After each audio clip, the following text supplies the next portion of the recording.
জনপ্রিয় content creator Nuruzzaman কাফির গ্রামের বাড়িতে উদ্দেশ্যপ্রণোদিতভাবে আগুন দেওয়ার অভিযোগ করেছেন তার বাবা।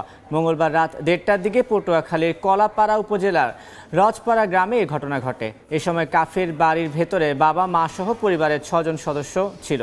কাফির বাবা জানান, হঠাৎই ঘরের চালে ছড়িয়ে পড়ে আগুন। বাইরে থেকে দরজা বন্ধ থাকায় অনেক চেষ্টার পর অক্ষত অবস্থায় বের হন তারা। খবর পেয়ে কলাপাড়া ফায়ার সার্ভিসের একটি টিম ঘটনাস্থলে পৌঁছে প্রায় 2 ঘন্টার চেষ্টায় আগুন নিয়ন্ত্রণে আনে। আগুনে নগদ টাকা ও স্বর্ণালংকার সহ প্রায় 50 লক্ষ টাকার ক্ষয়ক্ষতি হয়েছে বলে জানিয়েছে কাফির পরিবার।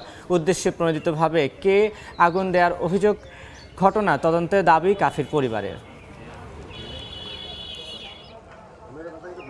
রাত তো 1:30টার দিকে আনুমানিক আমি 12:15 12:30 সজাগ।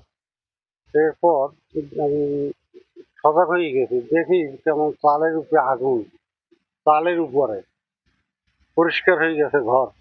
ওইটা দেখেই দরজাটা খোলার চেষ্টা করছি।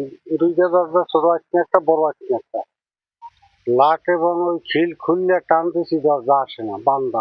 তদন্ত পূর্বক একটু চেষ্টা করলে ভালো হয় আমাদের পক্ষে, যে জিনিসটা কোথায় গুনে আসলো, কি হইলো। বাহির থেকে আটকানো ছিল দরজা, যার কারণে আমাদের এখন সন্দেহ হচ্ছে বা তাদের পরিবারেরও আসলে সন্দেহ হচ্ছে যে এটা আসলে পরিকল্পিত হতে পারে।